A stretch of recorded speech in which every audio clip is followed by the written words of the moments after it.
আসসালামু আলাইকুম রহমতুল্লাহি ওবরকাতুহু। সম্মানিত দর্শক, পুলিশের সাবেক আইজি বেনজির তিনি গ্রেপ্তার হয়েছেন দুবাইতে, এরকম একটি খবর বাংলাদেশের পত্রপত্রিকায় রীতিমতো লিড নিউজ হয়েছে। 12 তারিখে তিনি গ্রেপ্তার হয়েছেন চলমান মাসের। আর এই খবরটি সরকারিভাবে বাংলাদেশকে জানানো হয়েছে। সংযুক্ত আরব আমিরাত, বিশেষ করে দুবাইয়ের যে স্বরাষ্ট্র মন্ত্রণালয়, সেই স্বরাষ্ট্র মন্ত্রণালয়ের আবার যিনি প্রধান ব্যক্তি, যার নেতৃত্বে মূলত এই ইন্টারপোল পরিচালিত হয়, তো তার পক্ষ থেকে বাংলাদেশ সরকারকে জানানো হয়েছে যে তাকে গ্রেপ্তার করা হয়েছে, এবং এই বিষয়টি জাতীয় সংসদে স্বরাষ্ট্রমন্ত্রী সালাউদ্দিন কাদের সাহেব নিশ্চিত করেছেন।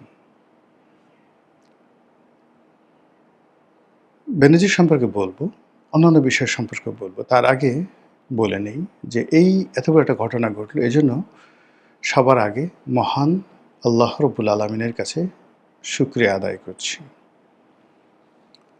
ধর্মের কাল বাতাসে নড়ে। এই পৃথিবীতে কোনো মানুষ অন্যায় করে পার পায় না। কিয়ামতের বিচার পরে, আগে এই দুনিয়াতে বিচার হতে হবে, এবং বিচার হয়।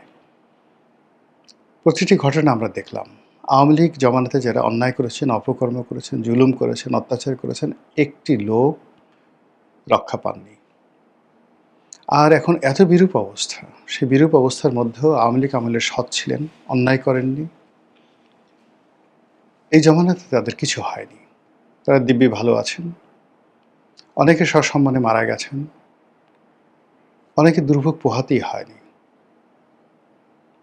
কিন্তু সেই একটা ইউনিয়ন চেয়ারম্যান থেকে শুরু করে একেবারে সেনাবাহিনীর প্রধান থেকে শুরু করে পুলিশের প্রধান, যারাই অন্যায় করেছেন, প্রত্যেকটা মানুষের জীবন এই গত 2 বছরে তছনছ হয়ে গেছে।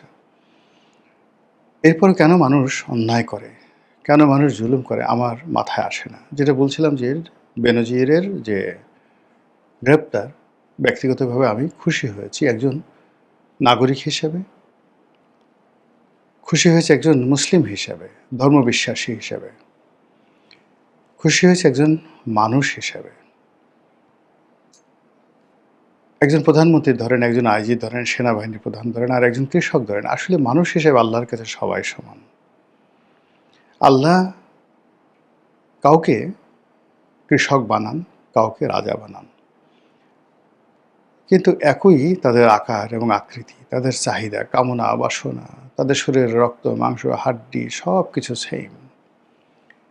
তো সেখানে আল্লাহর দয়ায় মানুষ যখন কোনো একটা বড় পর্যায়ে পৌঁছে গিয়ে কৃষকের উপর জুলুম করে, মজুরের অর্থ ছিনিয়ে নেয়, মজলুমকে তার দুর্বলতার সুযোগ নিয়ে তার সর্বশেষ যে সম্পদটুকু ছিনিয়ে নেয়, তখন আল্লাহর আরশের আজিম পর্যন্ত কাঁপতে থাকে।